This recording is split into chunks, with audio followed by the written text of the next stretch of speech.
ওর চরিত্রটা কেমন বল, ওর আখলাকটা কেমন বল।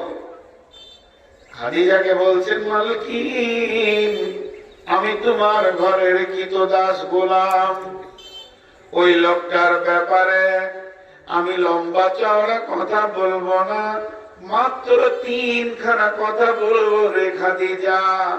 1 নম্বর, মরুভূমিতে যতদিন ঘুরেছি না জানি কের হুকুম লোকটি বাকে, আমাদেরকে কোনোদিন রোদ লাগেনি, আল্লাহর মেঘ যেন আমাদেরকে ছায়া করেছে। 2 নম্বরে খাদিজা রে, ওই লোকটা এত আখলাকওয়ালা চরিত্রওয়ালা, সফরে যতদিন থেকেছি এর মতো ভালো মানুষ পৃথিবীতে দেখিনি।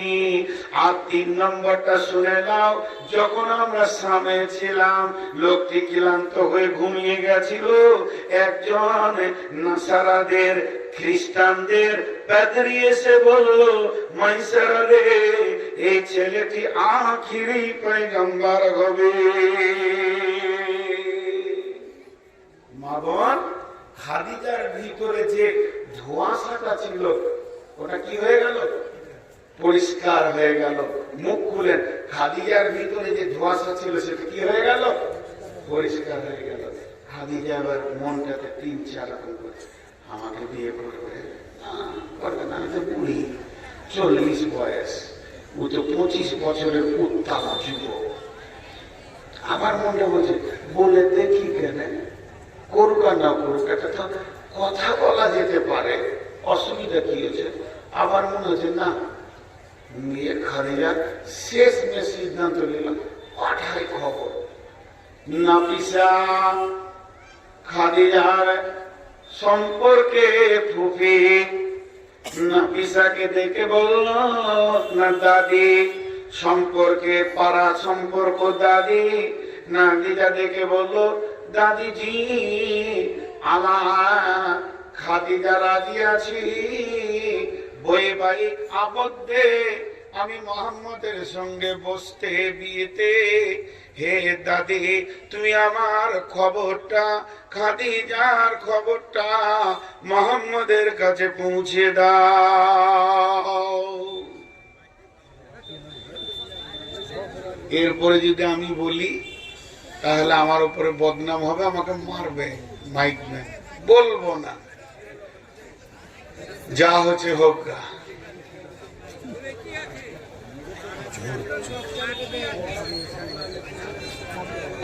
চুপ করেন।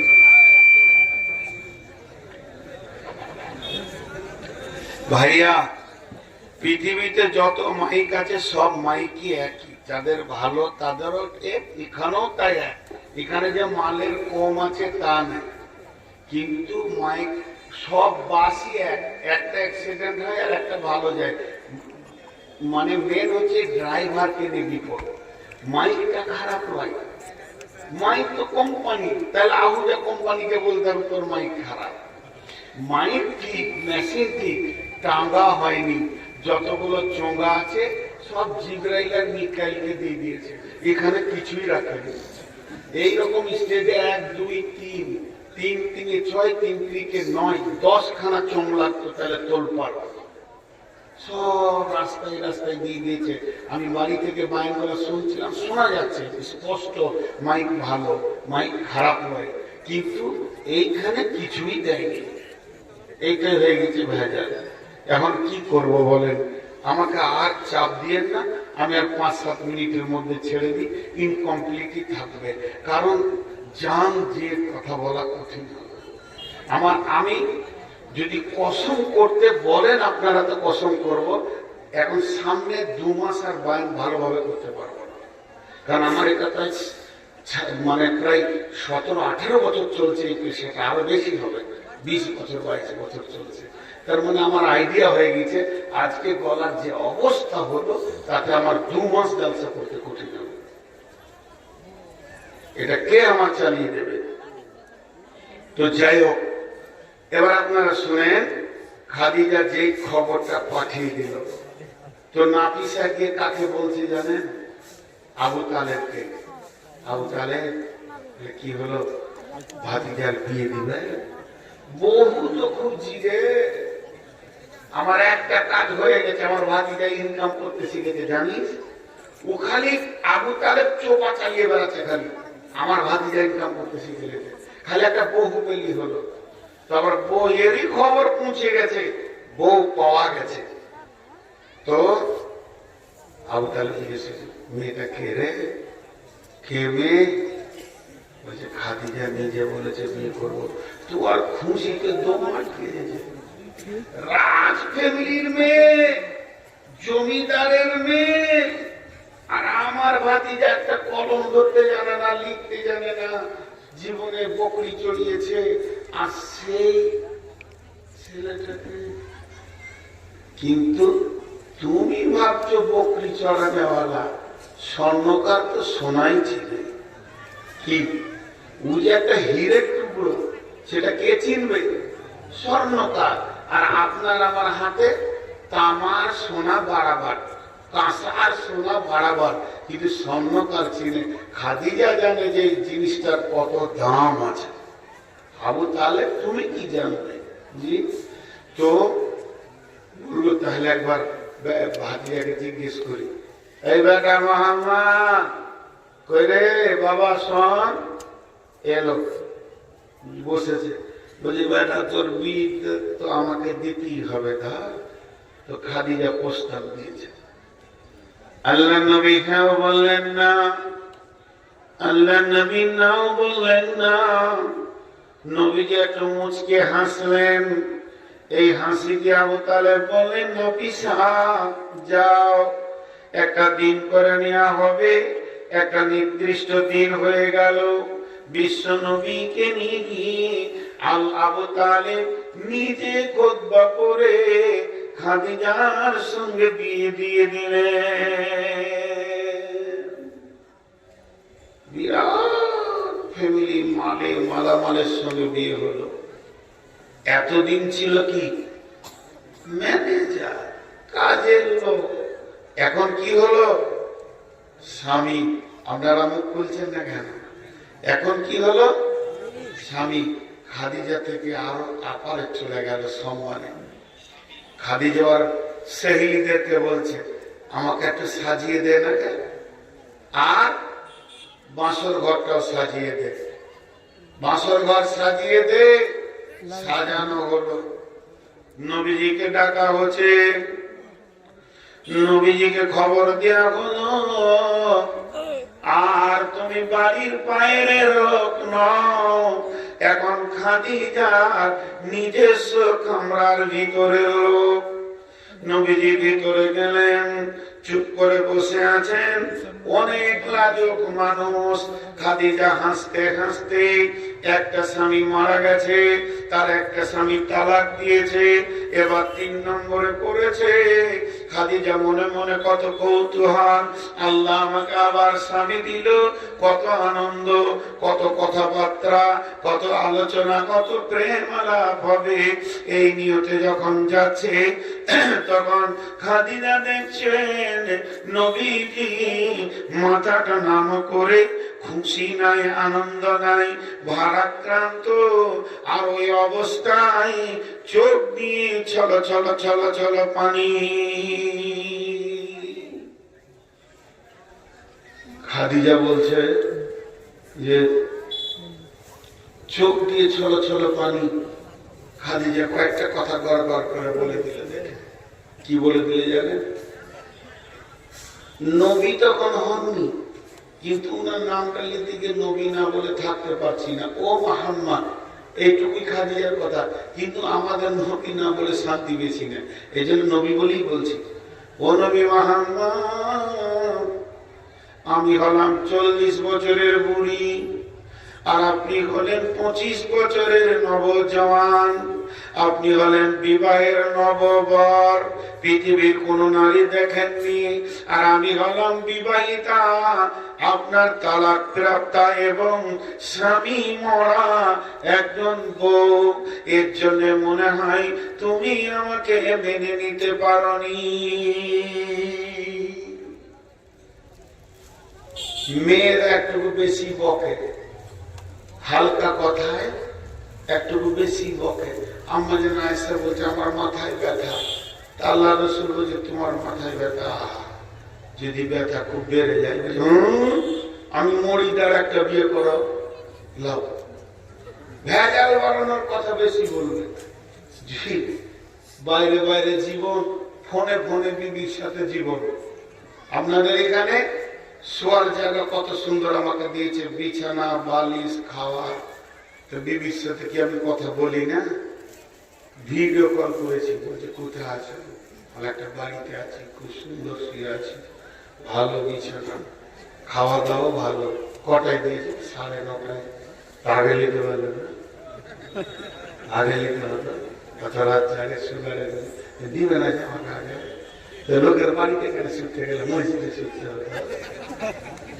ও আমরা ওর লাইনে ঠিক আছে, যে কার বেটি ধরবে নাকি মোর এই ভেজাল নিয়ে উপবাস করছে।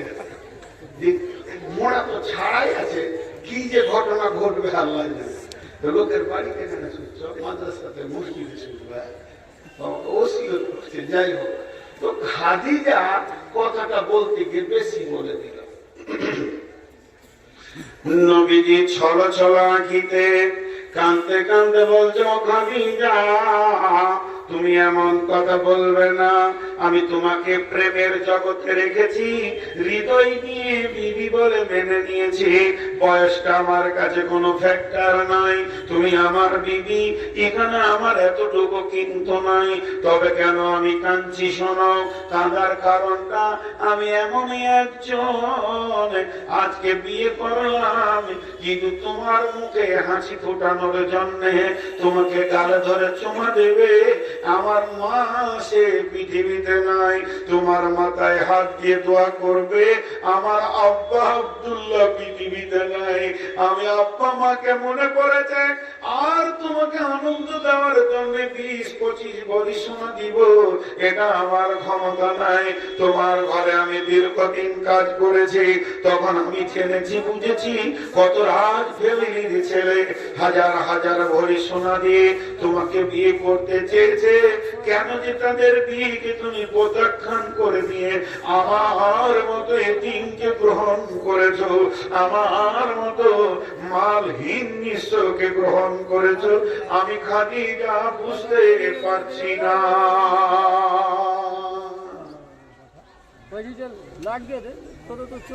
তো খাদিজা আবার কি বলছে, এটাই কি কারণ? মাল নাই এটাই কি কারণ? বলে হ্যাঁ, আমি লজ্জিত, আমি একটা পুরুষ, আমার কাছে মাল নাই।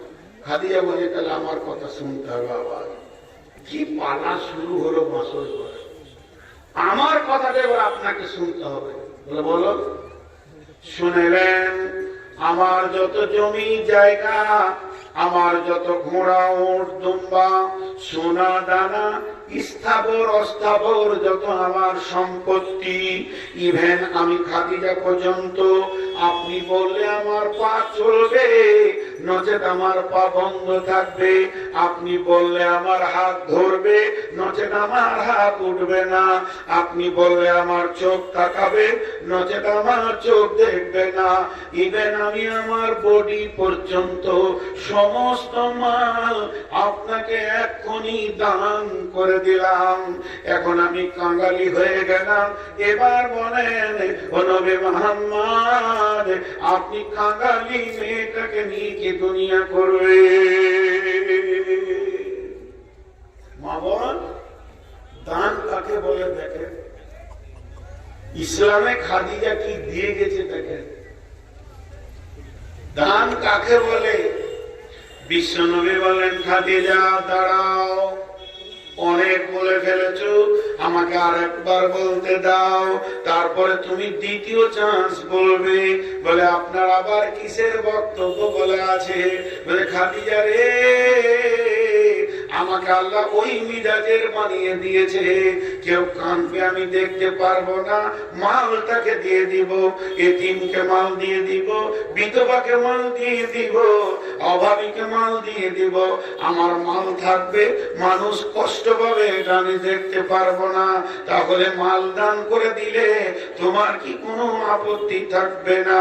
খাদিজা বললেন, শেষবারের মতো শুনে নেন, আমি আপনাকে দিয়ে দিয়েছি, আপনি রাখতে পারেন, আপনি দানও করে দিতে পারেন। বলেন, এখানে একটা হাদিস বলি, আমাদের আয়েশার কথা। একদিন আয়েশা বলছেন যে আল্লাহ রসুলের মুখ থেকে খাদিজার কথা এত বেশি শুনতাম, মনে হতো যেন আমাদের শরীরটা বেঁচে আছে।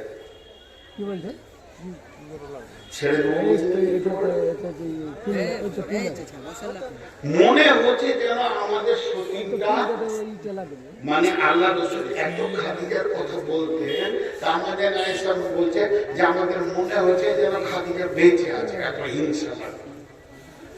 একদিন আয়েশা বলি ফেলে, ওই যে বললাম মেয়েদের কথা একটু আগে আগে হাঁটবে, আয়েশা বলি ফেলে কি বলে, ইয়া রাসূলুল্লাহ, আমার মতো একদম জওয়ান কচি বাচ্চা মেয়েটাকে পেয়েও কি বুড়িটাকে বলবেন না?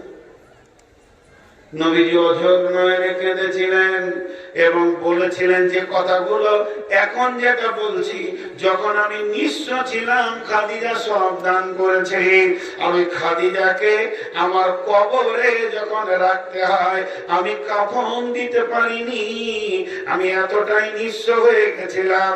সুমালো সম্রাটকে বিলি করে দিয়ে কাফন দেওয়ার জন্য আমার চাচার দেওয়া একটা চাদরকে ব্যবহার করলাম। পা ঢাকছি তো মাথা দিয়েছে, মাথা ঢাকছি তো পা খুলে যাচ্ছে, এই অবস্থায় আমি খাদিজাকে কবরে রেখেছি।